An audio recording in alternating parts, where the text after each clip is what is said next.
destination. Tucked away on Chicago's northwest side is a neighborhood known as a city within a city, a place anyone would be proud to call home. And if you're a visitor, you'll feel like you belong. Everyone is made to feel welcome here as you shop, dine, and explore the community of Jefferson Park.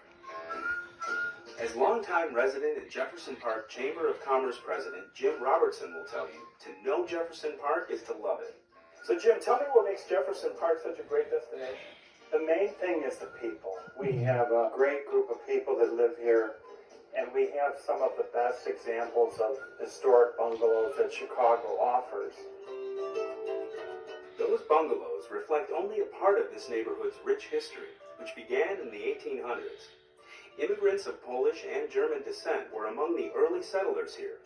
By the 1950s, Jefferson Park's population soared as the Kennedy Expressway provided a direct link to downtown and the suburbs. And in the 1970s, it grew even more when the CTA constructed a major terminal here, the Jefferson Park Transit Center, a connecting point for the CTA, Metra, and PACE. Major hub in the whole city of Chicago is the Jefferson Park Transit Center. Our location has trains and buses you can take anywhere in the city or in the suburbs. And right now it's going through a renovation. The Chamber of Commerce purchased a statue that will be the centerpiece of the renovation project of Thomas Jefferson. We're named after Thomas Jefferson. Oh, okay. In addition to the new Thomas Jefferson Monument, the community has also recognized its namesake with a park, Thomas Jefferson Memorial Park. This is a very community-oriented park. We offer a variety of classes, including preschool, play school, tap and ballet, gymnastics, yoga. We have a senior club, a mom, pops, and tots, t-ball, soccer, swimming in the summer, day camp. Stop by any time for some recreation, or every summer for the annual Jeff Fest, where you can shop local vendors, listen to local bands, and taste the local food. Another way to taste the local flavors is through Jefferson Park's annual Taste of Polonia, a celebration of the neighborhood's Polish influence. It's held every Labor Day weekend at the community's largest and perhaps most important gathering space, the Copernicus Cultural and Civic Center.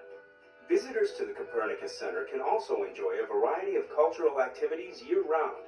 The center was founded here in Jefferson Park because of the concentration of Polish people. We've renovated the large theater that we're standing in now. It's a 2,000-seat theater. When the Symphony Orchestra from Warsaw was visiting, we sponsored the theater here as a rehearsal place. All events and programs at the Copernicus Center are open to the public. Even though Jefferson Park has evolved into a diverse city neighborhood, it's hard to ignore the Polish and German influence. So prevalent, you can practically taste it. We're here for 33 years. It's a family-owned business. At the Krakus Sausage Deli, you'll find Polish sausage, liver sausage, smoked sausage, 52 varieties in all that taste like no others. It's a family-owned recipe, which we put in our product. You know, the pepper and salt is a normal thing, and garlic you would put in the sausage, but there's a few extra little things to give it more of a zing, a little for different taste. Krakus is among the most popular food establishments in Jefferson Park. And hotshots, here's your chance to fill up on some pool hall fun at Chris's Billiards.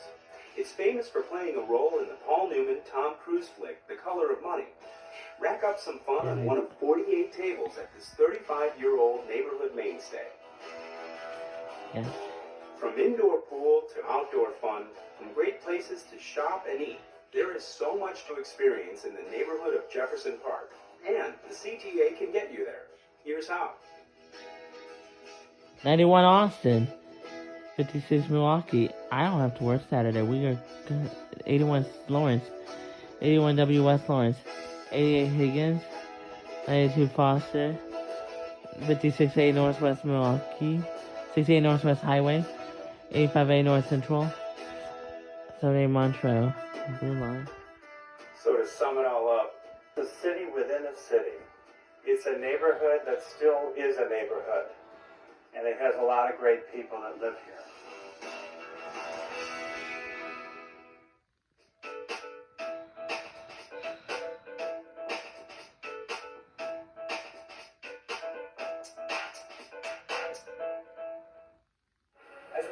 the heart, or rather the heat of summer, it's good to know that the CTA can get you to the many beaches along the lakefront, where there's fun, sun, and sand.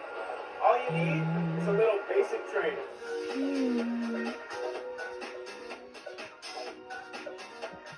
It's always the time of year Chicagoans eagerly anticipate. Summer in the city. Time to break out the beach gear and indulge in hot sand, cool waves, and lots of outdoor fun. My favorite thing to do down here is play volleyball. I play about 5 days a week with all of my friends, and we really enjoy it. We have wonderful beach houses. We've got great activities, the North Avenue Beach House, the outdoor gym. We have bike rentals at many of our beaches, so there's always something to do. Our sand volleyball courts are always very popular, and they're easy to get to. Our beaches are very accessible. The CTA makes it easy to get to every Chicago lakefront beach, all 31 of them. The CTA is a quick, easy, efficient way to get down to the lakefront without having to worry about parking, without having to worry about having your car. I took the CTA because it was really cost effective.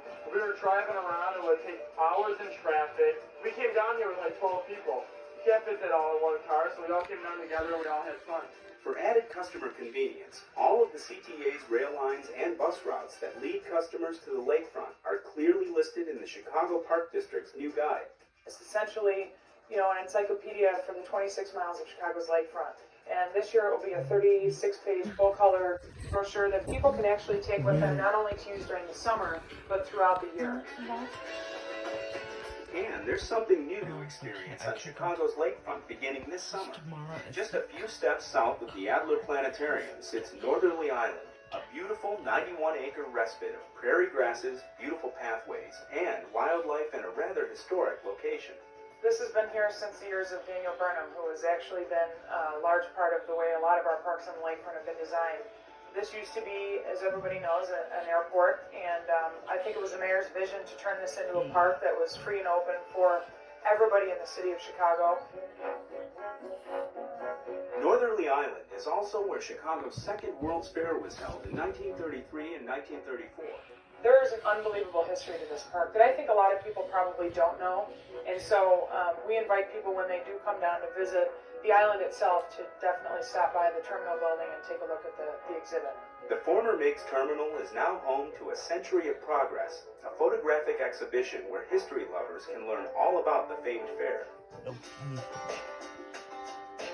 But nature lovers won't be able to get enough of the green grass, trees, and wildflowers, miles of it.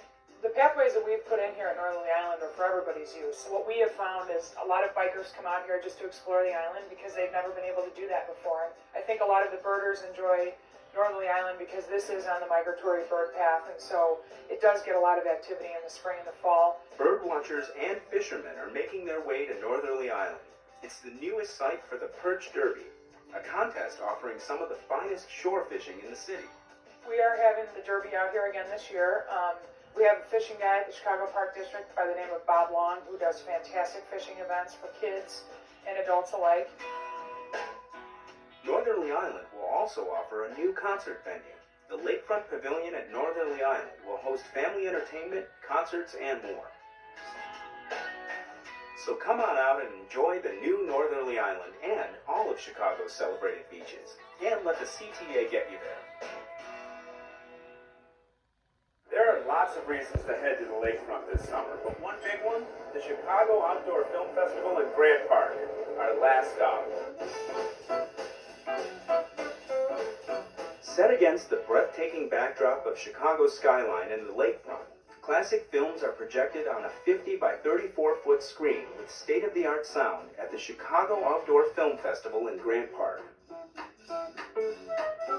This summer marks the 6th year for the Film Fest, a showcase not only for screen gems, but the city itself. And, as in years past, record crowds are expected.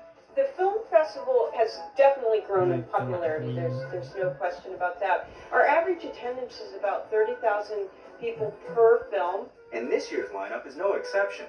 The films have been personally selected by critic Roger Ebert as part of a series of events celebrating him and his many accomplishments. Films include Citizen Kane, Annie Hall, My Darling Clementine, E.T., The Night of the Hunter, The Hustler, and Star Wars. It's a program that gets a big thumbs up. I like that there's an eclectic mix, that it's not just the most recent blockbuster, that sometimes we get films, whether it's a Marx Brothers comedy or a Marilyn Monroe film, that are from 40 or 50 years ago, real classic films, and the prints are usually of the highest available quality. I love that it's a film lovers festival, but you can also just be somebody who loves the city, and you can have that movie on in the background. Take the CTA to Grant Park this summer for Chicago's Outdoor Film Festival.